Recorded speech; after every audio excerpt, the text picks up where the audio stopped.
Hi, everyone. I'm Dan Jones. Welcome to Interchange. Thank you so very much for joining us. Interesting stuff to talk about again tonight. Is it a good idea to allow people to carry concealed guns in the state capitol, often the site of so much anger and arguing recently? We'll talk about the skyrocketing cost of a college education and who's to blame for putting students so far in debt that it now takes years and years to pay off that debt.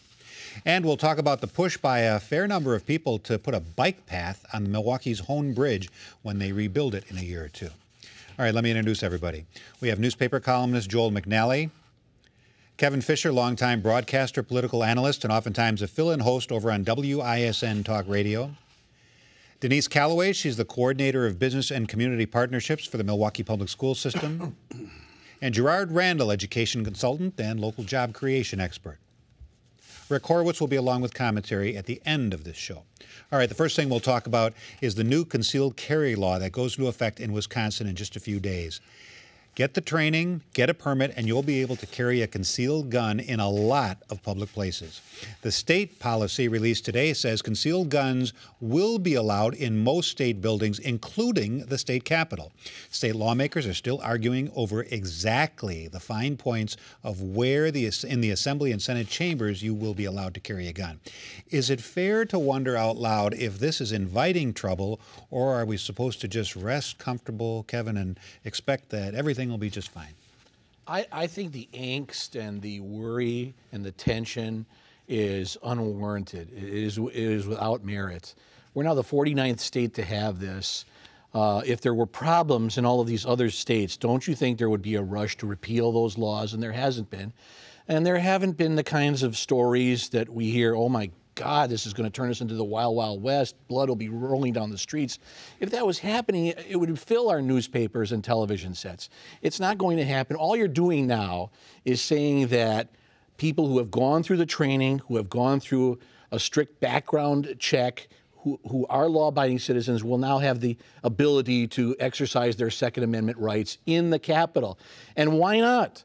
The Second Amendment doesn't stop at the entranceway to the Capitol. Why shouldn't people be allowed to conceal carry inside the state capitol? I think we have to just get used to this, that this is the way it's going to be from now on. And it's not just the state capitol. It's not just City Hall or other government buildings. It could also be your favorite grocery store. It could be the baker. It could be any other small business that you patronize. You're not going to know, but it's about time. The bad guys always could conceal carry and have been concealed carrying. Now we're saying that the good guys can do it. And I don't think, the evidence suggests that you're not going to see this onslaught of rampaging violence just because people now have the opportunity to exercise their Second Amendment rights. But Denise, there are a lot of crazies out there, and I think a lot of us worry that, wow, what if one of the crazies has a concealed weapon? Well, I don't think we'll have to worry about it. I think what's happened with this legislation is that some of those people who are unbalanced will be able to carry concealed weapons and to do so legally, because there are not provisions in there that are strong enough to really protect against those kind of individuals being able to get a permit and to carry those concealed weapons. It is not a smart idea in a state where we are the most polarized state in the nation. And that's what makes us different from those other 48 states that also have concealed carry, where there have been significant threats of violence against members of the legislature. For us to allow guns to be carried in our state legislature, it does not make any sense at all. There is no reason for individuals to need to carry weapons inside the state capitol. There's a state capitol police force that is charged with just keeping law and order within that building, that constantly roams the halls.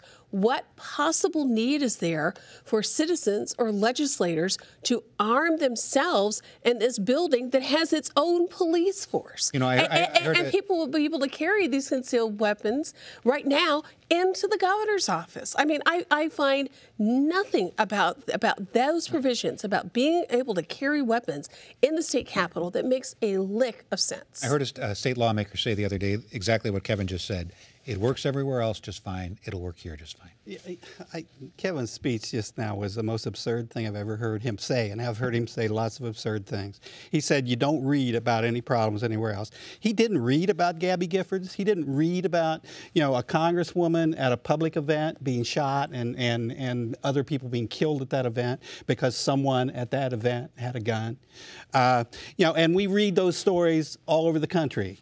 We do. The Gabby Gifford was high profile because she was a congressperson. It just astounds me that people could say someone who agrees with me politically is a good person, and therefore they won't cause any problems. There's a man who was convicted today of murder, who shot someone and killed him, and shot his friend and paralyzed that person because he saw them on the street and he was afraid of them. They had just left the bar. He was outside. He had a gun. And this was one of the #1 advocates in this community for open carry and the Second Amendment and concealed carry. And he murdered one person and paralyzed another one because he was so afraid at night of two people that he just happened to see after dark that he shot them. To say that someone who agrees with the Republican Party is therefore a good person and isn't going to shoot somebody, the guy who did shoot Gabby Giffords and her staff and the public who was at that event, he had never shot anybody before then.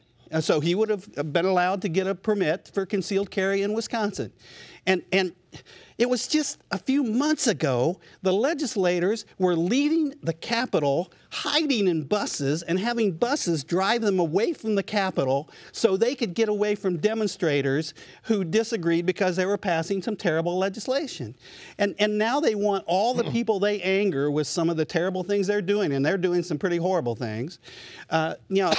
All this divisiveness in this state now to be not just people yelling at each other, but people having guns. You can almost say the legislators deserve to be just as unsafe as they've made all of us by passing concealed carry, but they don't deserve that. And the public that's in the Capitol does not deserve that kind of risk. This is just insane. It is an insane political position to say people who agree with us aren't going to cause any problems. 98% of the country is insane. Do the people who don't like this, are they the ones who simply don't like to admit that we have a Second Amendment that allows people to carry guns? Well, I think you have strong support for Second Amendment rights, both in this state and in the country. And in both parties. You have to have reasonable common sense regulations. Given that, the legislators who supported concealed carry were also in a catch-22. If you're saying that concealed carry will not create undue harm to the general public and particularly to individuals any more than the situation that currently exists where you don't have concealed carry, then you've got to demonstrate that concealed carry isn't going to adversely affect you and your job in the Capitol. And so they would have been accused of being hypocrites if they had said concealed carry everywhere but here. The common sense approach was to look at those places where concealed carry is not permitted: schools, courthouses, places like mental institutions. Police stations. So police stations, those places Schools because children are there. Children are in the Capitol every day. Well, they're in the Capitol, but as you've already pointed out, there's also a police force in the Capitol that's specifically designated to keep peace in the Capitol. Which now we'll have to try to figure out who is and isn't packing and whether or not they're a danger. I think they will have that. I think they'll have that situation well under control. It will be the aberration, and it would be an unfortunate aberration, but an aberration nonetheless, if something tragic did happen there. All right, changing direction. It's no secret that the cost of a college education is skyrocketing. Well, so is the debt that so many students have to take on in order to get that degree. This week, President Obama said he wants to make it a little easier for students to pay the loans back by lowering the required payment levels, lowering the interest rates, maybe even forgiving some of the debt after a certain period of time passes if you've been current on your payment. Who's to blame for this debt problem? Is it the colleges for increasing cost? Or is it the government, Denise, for making these loans so easy to get? Well, I don't know that the loans are so easy to get, and quite frankly, the loans were not as much of an issue for as many students as they are now until about 7 years ago, when the government started making drastic cuts in the number of Pell Grants that were available for students. So you've had almost a decade worth of students who are poor enough that they would have been eligible for Pell Grants, who don't receive them now, who've now had to incur this debt. So it's a combination of things. It's cuts by the federal government in support of scholarships and aid programs that help students. It's reductions at not just our own state capital, but at state capitals around the nation in terms of state support for publicly funded education, post-secondary education. And it is the rising cost that we see for a number of reasons, including health care, which hopefully the Health Care Reform Act will begin to address. So you've got this combination of things. And what's happened is students are caught in the middle, because we also have a climate where more and more jobs require students to have some kind of post-secondary education training, and they hope to have any kind of chance to be able to have a middle class or a sustainable lifestyle. But it's gotten out of control because you have a combination of less state support, less federal support, and these climbing costs. Right now, when you take a look at the amount of debt that exists for students in this country for college loans, it's $913 billion. Kids owe more, and you've got a smaller group of them, and when you take a look at that universe, college students owe more for their education than all consumers owe on credit card debt. The worst thing is not just that these kids are incurring this debt, it's what it does to them and what it does long-term and short-term to the economy. If you're graduating with $35,000 to $40,000 worth of debt, as many college students are, you're not buying a new car, you're not buying a house, you're not contributing to the economy. And this happens at the same time these kids also have fewer chances of getting jobs, and what they're making is decreasing. So it's a terrible situation, not only for these students, but for our country and our economy. Some people are pointing the finger at the government, saying, you know, you make these loans easy to get, and that in turn allows the colleges to just keep bumping up tuition, because they know the kids will just sign on the dotted line for another $3,000. So you want the loans not to be easy to get? We need our children to be educated. We need our children to get good educations and better educations all the time. And everything Denise said is absolutely right as far as the escalating costs and the cuts from every level of government for education, which is absurd, because education is the one thing we can put public money into that pays us back. It raises the economy, it raises the standard of living in this country, it raises these children's lives, to make them, more successful and be able to contribute more. And we just have to say that that's a _1 priority in this country, and it's worth paying for. It's worth every level of government paying for, the federal, the state, instead of gouging education here in Wisconsin, Scott Walker, if he really did want to create jobs, should be putting more money in higher education. And we have the money to do anything we want in this country. Every time we go to a war that someone made up off the top of their heads, they want us to invade another country, we never say, where's that money going to come from? How are we going to pay for it? We just do it, and then we come up with the money and ruin our economy and rob our educational institutions. Well, let's put the educational institutions first, put the money there, and that money comes back into the economy. That money raises the standard of living of America. We just have to make that _1 instead of, how are we going to, should we just deny loans to these kids? And nobody, I got to tell you, I want a scholarship. The only reason I went to college, because my family didn't have any money, I had a full scholarship to go to college. You know what that scholarship was? $1,000 a year. That was a full scholarship. I can tell you how many years ago that was. Because you're old. I know, but I got to tell you, if you look at full scholarships this decade, no one can come up with that kind of money. No student, no family, no parent, except for the top 1%, who are the ones that actually get all the money. They estimate For a public college like UW, it'll cost you 25 grand a year now, living expenses and everything. Right. A private college, sometimes 50 grand a year. Right. Where is a kid supposed to come up with that money? And I'm going to echo a number of the things that have already been said. If you go back 10 years, you'll find that when states began to have to balance their budgets, what they did was they took huge chunks out of their university system in order to balance their state budgets. And they passed those costs back on to families. It's no irony that in the last 10 years, 80% of all the student debt that has been acquired, the subsidized student debt that has been acquired, 80% of it has been acquired in the last 10 years. Throughout the history of student loans, 80% of those loans in the last 10 years. And so going forward, states have been less and less reluctant to pull money back from their state support for university systems and then pass those costs on to families, and then families looking for ways in which to pay for those costs would then go and turn to the student loan system. Banks were happy to provide those subsidized loans because they could pass the defaults off to the government. Well, now what you see is a combination of all sorts of things that are sorted that have popped up. You've got proprietaries that have jumped into the mix, and they're gouging well-intentioned students who take these loans out and get virtually nothing for the value of those loans. And the government has tried to crack down on that. The president, sincere as he may be in trying to cut costs, it only means about $8 to $10 in savings per month for those families that would still want to pursue reducing their debt burden. So there's no real plan there, short of what well, anyone will take it. I mean, some savings is better than no savings, but real savings is only going to come about with real reform of the student loan system and looking at what's driving those costs to begin with.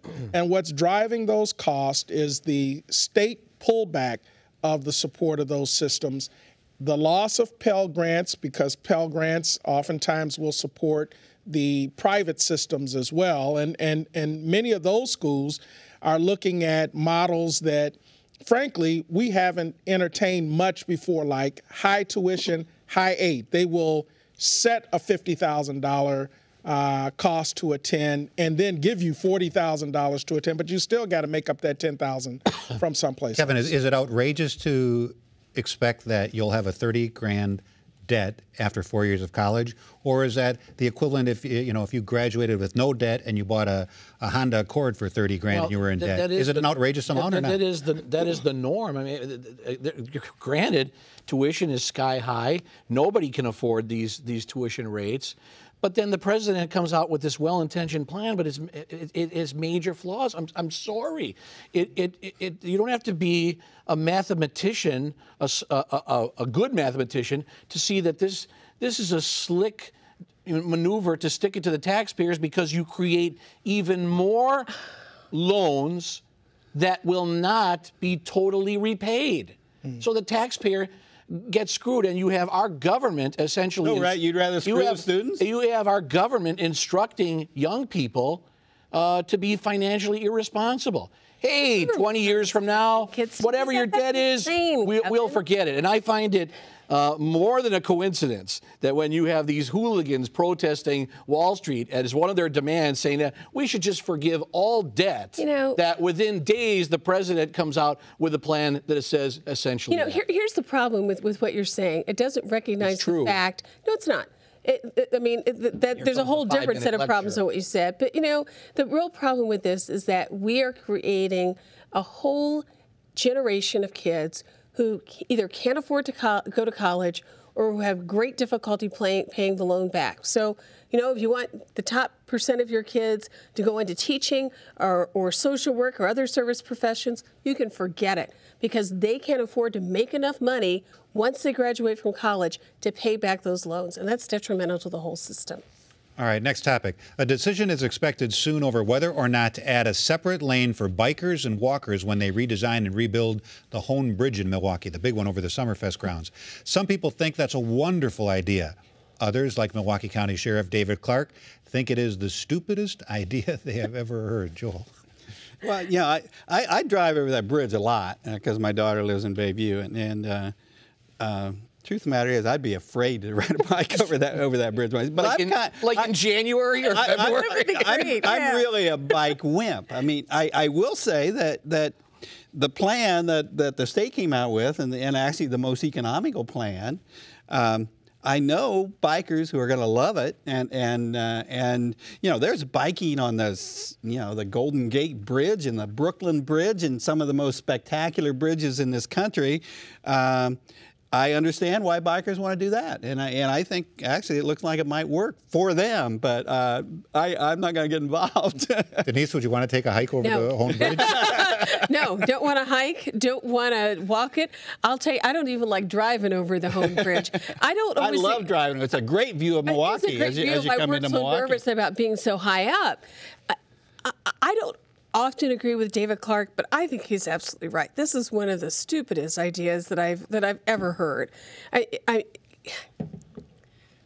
I cannot imagine the safety issues that are going to be involved around this, even though they're talking about different options about having the separate lane and somehow it cordoned off, or, you know, it's not really on the bridge, it's like next to the bridge. I think it's going to be very distracting for drivers. I think folks are going to get up on that bridge and decide maybe they don't like being at the top of the bridge, and then how do you get them back down? You know, that happens a lot on the Mackinac. It happens a lot on the Mackinac Bridge, to the point where they actually have people who will drive you over the bridge because people get up there and they get freaked out by how high they are up off the ground. It offers a convenience for some people, no doubt about that, who love to bike to work and who live in the Bayview area and work downtown. I just think it's going to be fraught with all kinds of difficulties and problems. So, you know, if you want to bike it, you want to walk it, God bless you. But I just don't think it's really going to be the great draw that we all think that it potentially could be to get people to take that. I don't even like biking on a city street where they're going 25 miles an hour. I don't think I want to bike on a Hoan Bridge where they're going 50. Boy, how wimpy has interchange gotten here? No. First off, I think it's an expensive endeavor for a small number of enthusiasts. You know, you got to figure like the bike racks on the buses. Exactly. The incline on that bridge, you have to be in super great shape just to get up that incline. So by the time you get to the top of the bridge and you're trying to make your way back down, I don't think very many people will make it. The other is the safety issue. You're going to probably have more ambulances up there than any bike that you've ever The design has separation. Well, they have separation that doesn't account for goofy drivers like me. So when it really comes down to it, you're looking at all of the protections that you can put in place to assist the biker in having a safe ride, but it doesn't take into account all of those folk like many who pass over that bridge that just aren't safe drivers. In 10 seconds. In 10 seconds. It's not going to happen. It's loony. It's goofy. It's unsafe. You're going to take a lane away. And for what? For a few measly bikers, we're going to spend millions and millions of dollars, and no jobs will be created. Sheriff David Clark is right. There you go. All right. You may have thought that the whole so-called birther controversy was finished months ago when President Obama released the official long-form version of his birth certificate. He was born in 1961 in Hawaii, which is one of the 50 states. Apparently, Rick Perry still wasn't convinced, or at least that's what he suggested in a couple of interviews this week. Then he kind of said he was only just kidding. It's fun to joke about Obama a little bit, Rick Perry said. Well, Rick Horowitz likes to have fun too. Rick. Just so you know, I don't have a definitive answer about whether Rick Perry is an axe murderer. I'm not saying he is an axe murderer. I'm just saying I can't be sure one way or the other. That's for other folks to decide. For one thing, I haven't seen Rick Perry's rap sheet. So even if he's got axe murderer written there in big red letters, I haven't seen it. Or they may even have sealed his records by now so nobody can see them. They do that sometimes if it happened a long time ago or if the facts are just too embarrassing to be made public. I'm kidding. I don't have a clue about Rick Perry being an axe murderer. It's just a good issue to keep alive. Even though it's a distractive issue, which is why I'd hardly say a word about it, except for the media being so interested in Rick Perry's criminal record all the time. I'd much rather be talking about jobs. And anyway, if Rick Perry says he's never been an axe murderer or never been convicted of being an axe murderer, I have no reason to think otherwise. I'm perfectly willing to take him at his word, at least until the evidence comes out to contradict him. And if Rick Perry doesn't want to open up his records, it's his decision. If he doesn't want to put the whole axe murderer thing to rest once and for all, look, that's just one of the things the voters will have to weigh. Just yanking your chain again. Everyone needs to relax. What the people are focused on is jobs, which is why I keep talking about jobs every chance I get. What some guy may have done in his private life, I don't think the voters are particularly interested in that. Rick Perry's the governor of Texas. He's elected, so that other stuff hardly matters, however disgusting it might have been. Now, personally, I don't have a criminal rap sheet, so it's an easy one for me to be completely open about. Maybe Rick Perry feels differently about it. You'd have to ask him. You're all good reporters. Why don't you go ask him? That's a joke. I know you're not reporters. But geez, you're all so serious. You'd think I was talking bloody body parts or something. Kidding. Still kidding. Can't a guy inject a little levity into this campaign? Okay, let's talk about jobs. What's the difference between a sitting governor and an axe-wielding governor? Oh, about 10 to 20 years. Ha, lighten up. This is good stuff. Killer stuff. And I've got a million of them. Take Rick Perry, please. A rabbi, a priest, and Rick Perry. Well, thanks, Rick, and thank you so very much for watching. Happy Halloween and enjoy the rest of your weekend.